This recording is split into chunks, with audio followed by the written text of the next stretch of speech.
Now, the interview that I've been looking forward to all day long.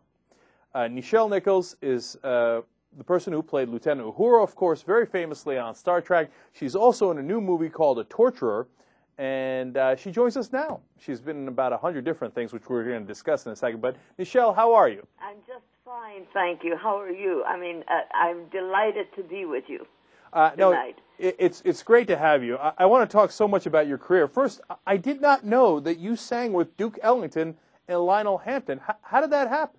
Well, I grew up in musical theater. That means that I was a singer, a dancer, an actor, built sets, wrote scripts,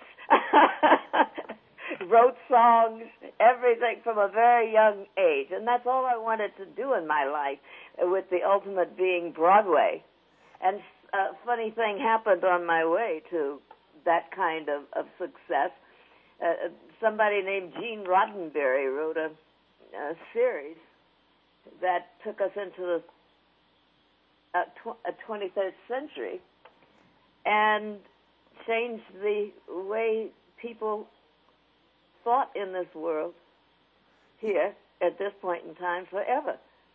Many people I have thousands of emails and fan mails that said, you changed my life forever. If you can impact people's lives in a positive way, what an incredible gift from God.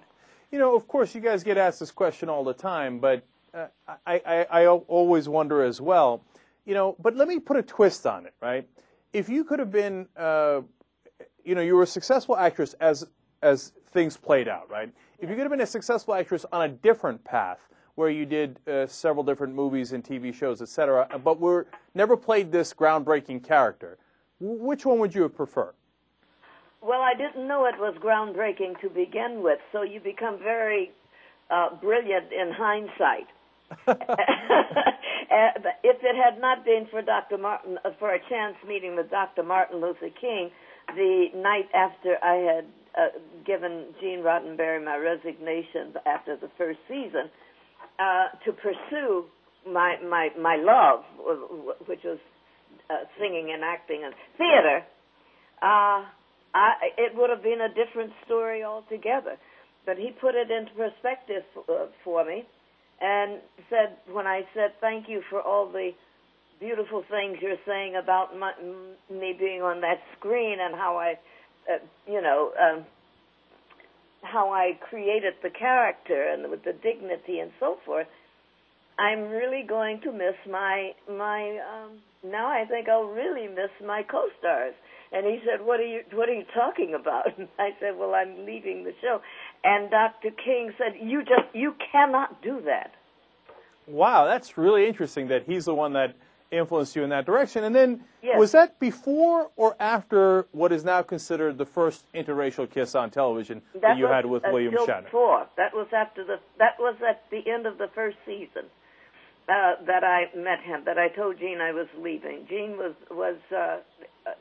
truly upset. He thought it was because my role had not developed the way he had expected it to or whatever.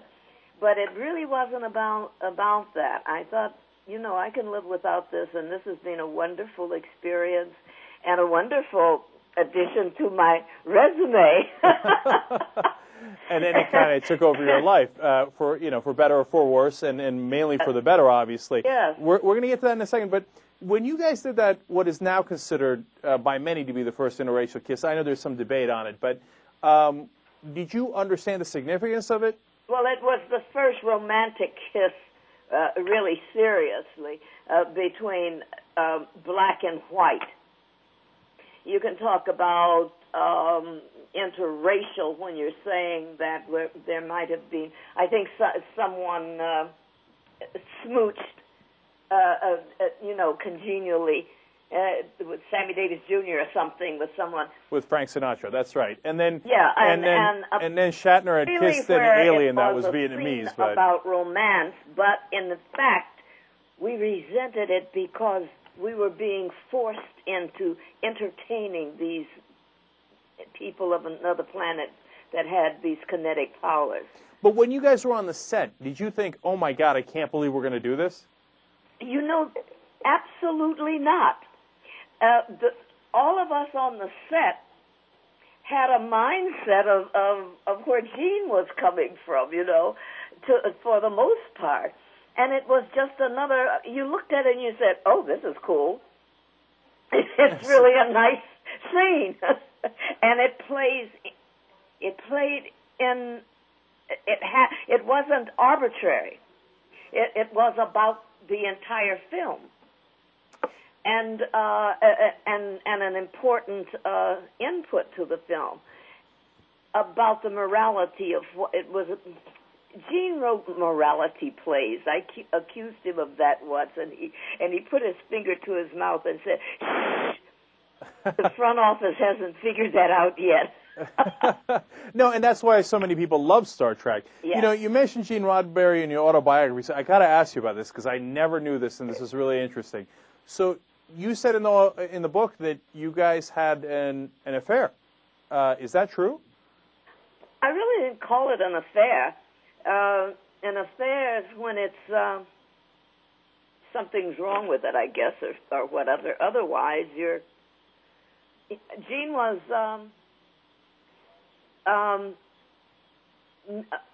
separated from his wife. They were getting a divorce, which they eventually did do, and I was divorced and had a young son, and our relationship grew out of our mutual interest in our artistry. And so it didn't seem like anything that it seems like now, because subsequently I said, Gene, no, I have to pursue my career.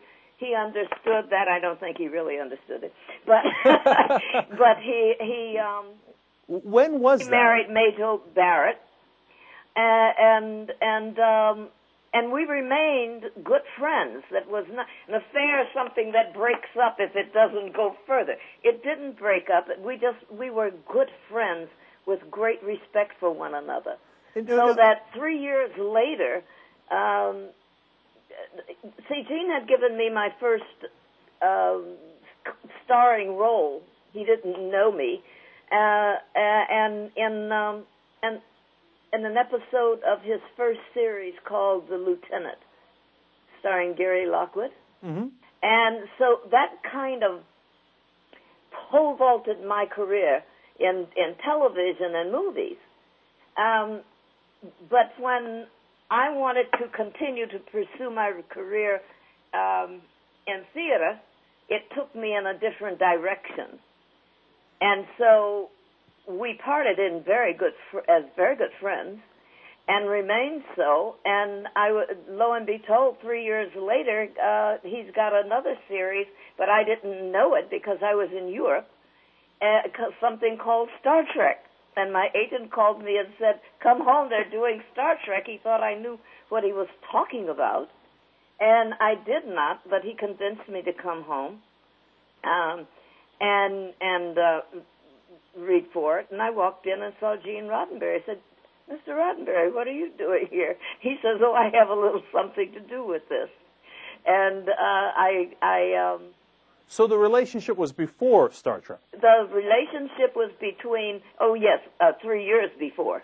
Oh, wow, that's interesting. And I hadn't as well. seen him for 2.5 years.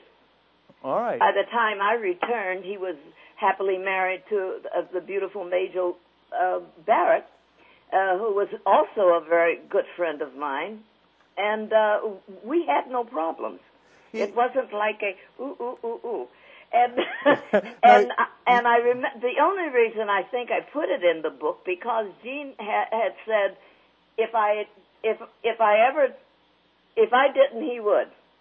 Okay, fair enough. He was very proud. You lived a very full and interesting life, and Dr. Mae Jemison, the first American female astronaut, United States Air Force colonel. She was the first woman of color. Mae Jemison, Dr. Jemison, it was one of the most brilliant women I've ever met.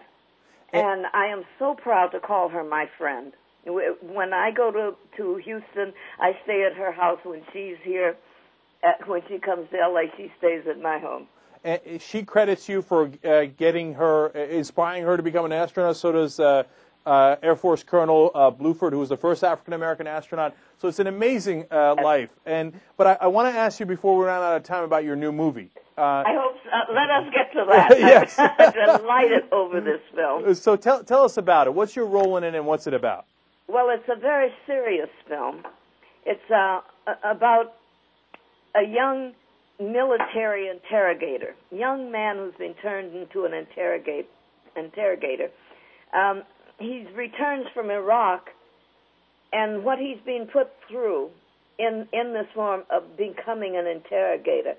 He returns from Iraq with acute post-traumatic stress disorder, and he is in turn sees a clinical psychiatrist, which is who I play, mm-hmm. and he is this proud American soldier. You know what I'm saying? Mm-hmm. A very proud American soldier who believes in the American way and all of its beauty.